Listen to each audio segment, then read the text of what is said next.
Assalamualaikum dan salam sejahtera. Kita jumpa lagi kelas kita pada pagi ni. Hari ini kita sambung muka surat 133 iaitu sokongan, pertumbuhan dan kestabilan dalam tumbuhan. 6.3 ni maksudnya kita dah masuk bahagian tumbuhan ya. Okey. Kita tengok apa yang kita nak belajar dalam 6.3 ni. Okey. Mengapakah tumbuhan memerlukan sokongan? Kita tengok sini, mengapakah tumbuhan memerlukan sokongan? Sokongan penting untuk membantu tumbuhan tadi berdiri dengan tegak bagi mendapatkan cahaya matahari. Tumbuhan dia kena berdiri tegak. Fokus utama dia sebab dia nak dapatkan cahaya matahari. Sistem sokongan memastikan daun terdedah pada cahaya matahari dan dapat melakukan proses fotosintesis. Ini adalah huraian daripada yang tadi ya. Okey, yang tadi yang pertama. Yang kedua, sokongan juga perlu untuk menampung. Yang kedua ni saya buat color lain ya. Perlu untuk menampung berat tumbuhan. Yang kedua. Dan yang ketiga, kenapa sokongan penting? Untuk menyediakan kekuatan bagi menentang tiupan angin. Maksudnya dekat sini ada 3 kepentingan sokongan dalam tumbuhan. Okey. Saya dah color-colorkan dia dengan color yang berbeza kan. Okey. Sokongan. Sokongan utama bagi tumbuhan ialah, okey, yang ni yang lain pula. Sokongan utama bagi tumbuhan ialah tumbuhan tadi dia akan dapatkan sokongan daripada batang dan juga akar. Okey.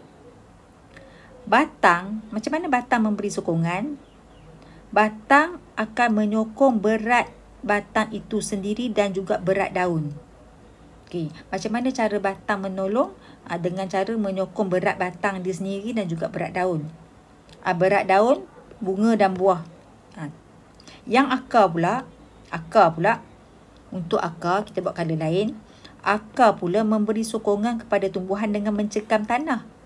Akar tolong cengkam tanah. Okey. Ada setengah tumbuhan juga mempunyai akar di atas tanah memberikan sokongan kepada tumbuhan. Okey. Jadi untuk hari ini kita buat nota macam ni. Okey, awak macam biasa tulis tarikh, hari dan tajuk. 6.3 apa tajuk dia? Okey, tumbuhan. Tumbuhan perlukan sokongan. Tadi ada 3 poin kan?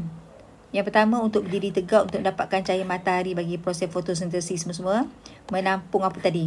Yang tadi tu. Dan juga menyediakan kekuatan untuk menahan tiupan angin. Yang tadi tu, kat sini ni. Tu. Cikgu dah bagi tahu. Okey, sokongan utama, tumbuhan mendapatkan sokongan utama daripada akar dan juga batang. Akar, macam mana akar tolong? Akar akan mencengkam tanah. Batang pula yang tadi ni. Batang menyokong berat batang itu sendiri dan juga berat daun, bunga dan juga buah. So awak buat nota macam ni. Okay, dah habis yang ni. Kita tengok pula sistem sokongan tumbuhan daratan dan juga akuatik. Tumbuhan dibahagikan kepada 2 jenis. Satu tumbuhan darat, satu tumbuhan akuatik. Akuatik tu maksudnya tumbuhan yang hidup di habitat air. Okey. Tumbuhan darat kita bahagikan kepada 2, iaitu tumbuhan jenis yang batang ni berkayu. Yang kedua adalah tumbuhan herba. Tumbuhan herba ni maksudnya tumbuhan yang berbatang lembut, tidak berkayu. Okey. Contoh tumbuhan berkayu, pokok rambutan, pokok durian, pokok angsana. Okey. Sistem sokongan bagi tumbuhan yang jenis berkayu adalah tisu berkayu yang keras, kuat dan tegar. Dia dibantu oleh tisu berkayu dia yang keras, kuat dan tegar, iaitu lignin. Kenapa dia keras? Kenapa dia kuat? Kenapa dia tegar? Sebab dia dibina oleh satu bahan yang namanya lignin. Okey, untuk ni pun cikgu dah buat nota untuk awak. Okey, macam ni contohnya. Kita ada tumbuhan darat, jenis berkayu, yang bawah ni jenis tak berkayu.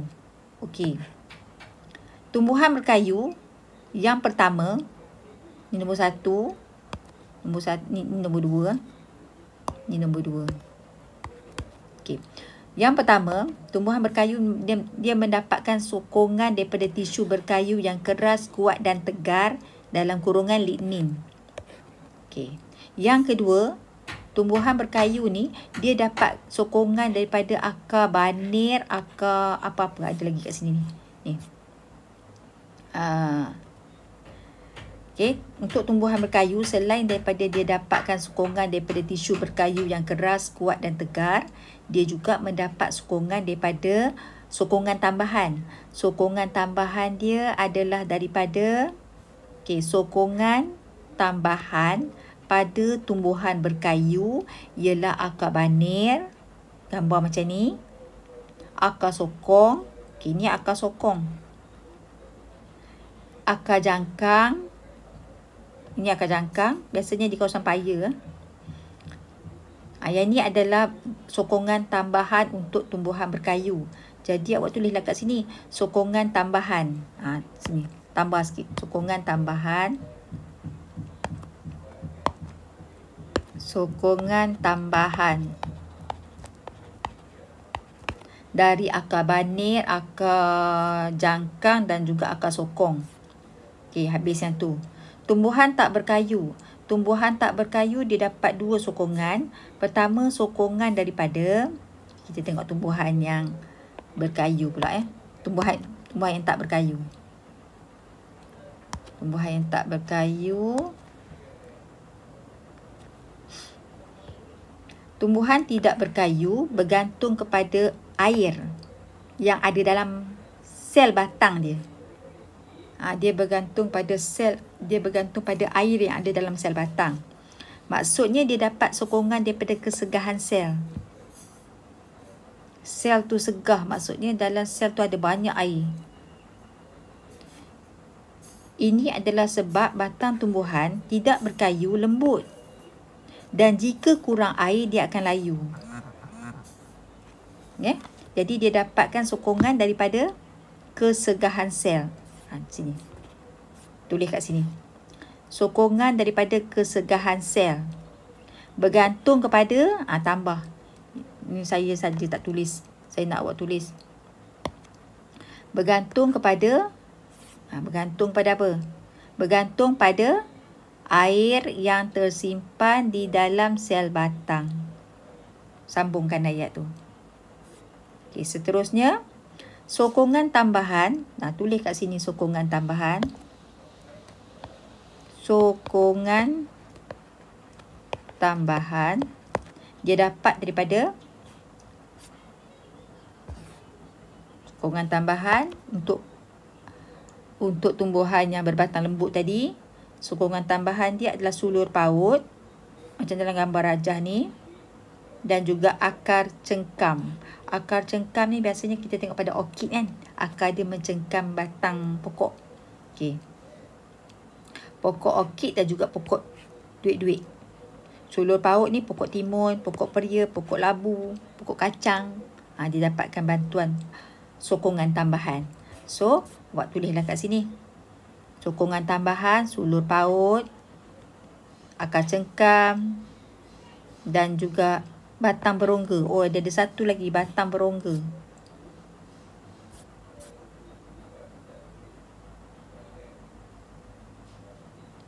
Batang berongga ni saya rasa salah ni.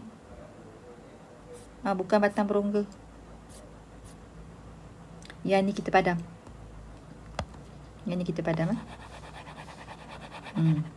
Sulur paut dengan akar cengkam saja. Okey? Ni nota. Okey, kita terus kepada tumbuhan jenis yang hidup dalam habitat berair, iaitu tumbuhan akuatik. Kita tengok tumbuhan akuatik. Tumbuhan yang hidup dalam air. Dia dapatkan sokongan daripada daya apungan air. Kalau kita tengok dalam nota, ada kat sini. Okey, dia dapatkan sokongan daripada daya apungan air. Selain daripada daya apungan air yang utama, dia juga mendapat sokongan daripada tisu erenkima. Sebab dia batang dia tu ringan.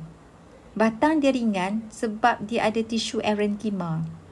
Tisu erenkima adalah tisu yang ada banyak ruang-ruang udara di dalamnya. Okey. Keapungan tumbuhan dibantu dengan adanya ruang-ruang udara di dalam tisu erenkima ini. Bagi setengah tumbuhan, ada juga setengah tumbuhan yang dia ada batang berongga. Batang berongga tu batang yang dalam dia kosong. Batang berongga dan besar. Contohnya seperti pokok keladi bunting. Tengok batang dia berongga kan ni. Ni batang yang berongga. Okey. Jadi semua ni untuk membantu supaya dia ringan dalam air. Okey. Tengok nota awak. Okey. Tumbuhan akuatik sokongan daripada daya apungan air. Tisu erenkima. Tisu erenkima, huraian dia kat sini, dalam kurungan tisu yang ada banyak ruang udara. Tisu erenkima adalah tisu yang banyak ruang udara. Tisu erenkima ni ada kat mana? Ada dalam batang dan akar tumbuhan. Okey. Yang ni yang pertama, yang kedua, yang ketiga adalah batang berongga. Batang berongga contohnya pokok apa tadi tu? Keladi bunting. Okay. So, kalau soalan tanya, bagaimanakah tumbuhan akuatik mendapatkan sokongan? Pertama, daripada daya apungan air. Yang kedua, tumbuhan akuatik mempunyai tisu erenkima. Apa dia tisu erenkima? Tisu erenkima adalah tisu yang ada banyak pundi-pundi udara dalamnya. Okey. Dan yang ketiga, dibantu oleh batang yang berongga. Ada setengah saja yang ada batang berongga ni. Contohnya seperti pokok keladi bunting. Pokok teratai dia tak ada batang berongga. Mungkin teratai ada tisu erenkima saja dan juga dibantu oleh daya apungan air. Okey. Okey. Seterusnya, kita sambung. Bagaimana kita hendak menentukan usia tumbuhan yang berkayu. Sebab tumbuhan berkayu ni biasanya dia hidup bertahun-tahun lama. Kalau tumbuhan macam akuatik tadi sekejap dia mati kan. Macam mana kita nak tahu umur pokok tadi tu? Okey. Cara yang paling berkesan adalah dengan melihat gelang pertumbuhan yang ada dalam batang tumbuhan. Lihat, kira gelang pertumbuhan dalam batang tumbuhan. Macam mana caranya? Kita ada dua cara. Okey. Usia tumbuhan berkayu. Cara dia, okey. Mengira gelang pertumbuhan dalam batang. Tambah sikit sini. Dalam batang. Okey. Cara, kita ada dua cara. Kita ada cara pertama, kita ada cara kedua. Cara pertama macam mana? Boleh tengok buku teks. Cara pertama, okey. Langkah 1, 2, 3, 4 ni saya nak awak salin kat sini lah. Langkah pertama. Okey, salin. 1, 2, 3, 4. Langkah pertama. Pokok yang ingin ditentukan usianya ditebang. Kita kena tebang lah. Pokok dipotong merentasi batang. Okey. Tebang macam ni. Nampak ni, dia punya keratan rentas dia. Gelang yang terdapat pada batang pokok dikira. Kita kira gelang ni. Gelang yang... Kita kira gelang yang ada ni lah. Gelang ni. Gelang ni. Kira-kira. Ni berapa? Ni gelang 1, gelang 2, gelang 3, gelang 4, gelang 5, gelang 6. Kira lah. Gelang-gelang. Kira.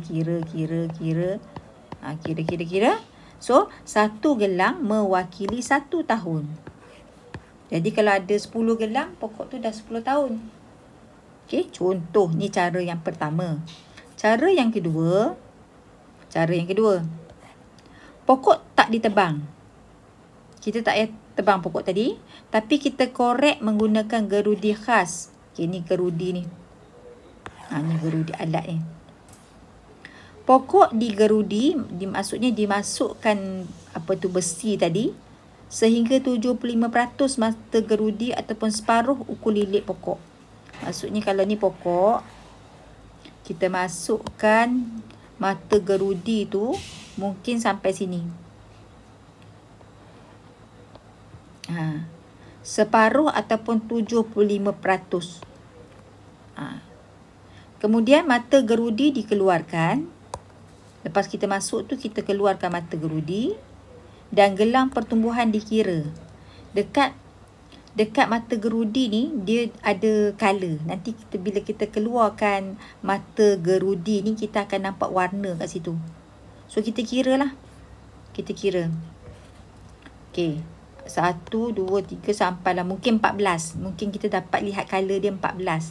So, kita kata 14 tahun umur dia. Dan cara ini sebenarnya dapat menyelamatkan pokok tadi daripada ditebang. Yang cara pertama tadi kita kena tebang terus. Cara yang kedua ni selamat daripada ditebang. Okey. Dan yang terakhir sekali, kita nak menghubung kait sistem sokongan dan kestabilan dalam tumbuhan. Okey. Sesuatu tumbuhan dikatakan stabil apabila stabil pada kedudukannya kalau dia tak mudah tumbang. Kalau dia tak mudah tumbang, maksudnya dia stabil lah. Dan kestabilan tumbuhan dipengaruhi oleh dua faktor yang kita dah belajar sebelum ni, iaitu kedudukan pusat graviti dan juga luas tapak. Macam yang kita belajar sebelum ni. Semakin rendah pusat graviti, semakin stabil pokok itu. Okey. Contohnya macam ni. Kita ada pokok yang macam ni. Ni tanah. Lagi satu pokok yang macam ni. Pokok mana lebih stabil? Yang ni pusat gravitinya dekat sini. Pokok yang pertama, pokok A. Ni pokok B. Pokok yang pertama, pusat gravitinya di sini. Pokok B ni mungkin pusat gravitinya di sini. Berada di tengah-tengah pokok kan. So, lagi rendah pusat graviti, lagi stabil lah. Lagi satu, keluasan tapak. Dia punya tapak dia ni. Kalau tapak ni besar, dia stabil. Kalau pokok ni tapak dia kecil, dia kurang stabil. Ya? Tapak dia punya akar dia ni. Ni pokok ni besar, mungkin akar dia macam ni kan. Dia lagi stabil. Okey. Bolehkah anda ramalkan antara pokok kertas dan pokok durian, yang manakah lebih stabil daripada segi kedudukan pusat graviti? Sudah tentulah pokok bunga kertas lebih stabil. Sebab pokok bunga kertas pusat gravitinya lebih rendah. Okey. Itu saja untuk nota pada